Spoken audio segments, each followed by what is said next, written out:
सोचो अगर हम 200-300 साल पहले की दुनिया में होते तो शायद हमारे सोचने और समझने का नजरिया बिल्कुल अलग होता। उस वक्त लोगों को लगता था कि जमीन फ्लैट है, मछली खाने से बीमारी होती है। लेकिन जैसे जैसे साइंस आगे बढ़ी, उन पुरानी सोच को तोड़कर नए फैक्ट्स सामने आए। तो दोस्तों, आज हम बात करेंगे टॉप 10 थ्योरीज की, जो एक टाइम में बहुत ही ज्यादा फेमस थी लेकिन आज डिबंक हो चुकी है। तो चलिए शुरू करते हैं बिना टाइम वेस्ट किए। Number 1, flat earth theory. सबसे पहले बात करते हैं दुनिया के शेप की। पुराने ज़माने में लोग सोचते थे कि ज़मीन एक चटाई की तरह फ्लैट है। अगर तुम बहुत दूर तक चले जाओ तो शायद किनारा आ जाएगा और तुम गिर जाओगे। लेकिन एक्सप्लोरेशन, नेविगेशन और फाइनली स्पेस ट्रेवल ने प्रूव कर दिया कि अर्थ एक स्फीयर है।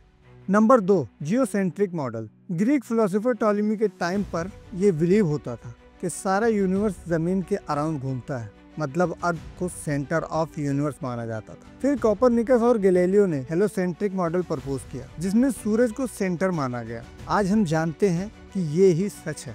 Number 3, phlogiston theory. 17वीं सेंचुरी में लोग मानते थे कि जब कोई चीज जलती है तो उसमें से एक इनविजिबल सब्सटेंस निकलता है, जिसे फ्लॉगिस्टन कहा जाता था। लेकिन आइंस्टाइन लेविजर ने एक्सपेरिमेंट्स करके प्रूव किया कि कंबशन एक्चुअली ऑक्सीजन की वजह से होती है। Number 4, spontaneous generation. एक वक्त पर साइंटिस्ट बिलीव करते थे कि लाइफ खुद ब खुद नॉन लिविंग चीजों से आ जाती है। जैसे पुराने लोग कहते थे कि गंदी रोटी से चूहे खुद बन जाते। लेकिन लुईस पेस्टर के जर्म थ्योरी ने इस आइडिया को टोटली डिबंक कर दिया और दिखाया कि लाइफ सिर्फ लाइफ से आती है। Number 5, miasma theory of disease. पुराने डॉक्टर्स मानते थे कि बीमारी का रीजन है बैड एयर या मियास्मा, मतलब अगर तुम गंदे हवा के कांटेक्ट में आए तो बीमारी हो जाएगी। लेकिन बाद में प्रूव हुआ कि डिजीज का असली रीजन है माइक्रो ऑर्गेनिज्म, वायरस और बैक्टीरिया।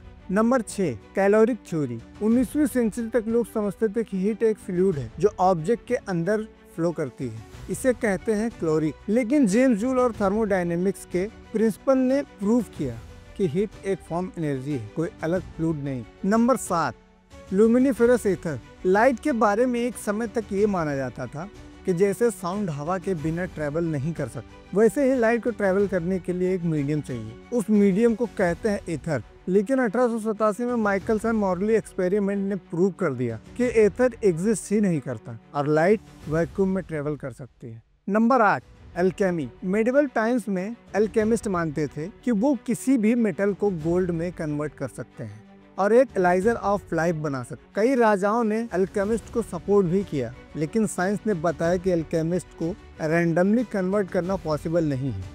हर एक एलिमेंट्स की अपनी ऑटोमेटिक स्ट्रक्चर होती है। Number 9, steady state theory of the universe.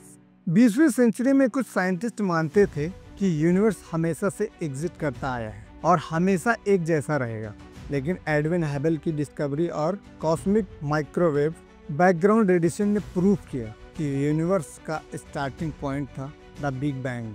Number 10, cold fusion. 1989 में 2 साइंटिस्ट ने क्लेम किया था कि उन्होंने कोल्ड फ्यूजन डिस्कवर कर लिया है, एक ऐसी न्यूक्लियर रिएक्शन जो रूम टेम्परेचर पे एनर्जी जनरेट कर सकती है। अगर ये सच होता तो एनर्जी क्राइसिस सॉल्व हो जाती, लेकिन बाकी साइंटिस्ट उनके रिजल्ट रेप्लिकेट नहीं कर पाए और ये क्लेम डिबंक हो गया। दोस्तों, इन सब थ्योरीज का एक ही लेसन है कि साइंस कभी स्टैटिक नहीं होती।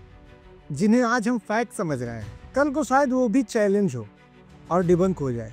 तो आपको कौन सी डिबंक थ्योरी सबसे ज़्यादा शॉकिंग लगी, कमेंट्स में ज़रूर बताएं।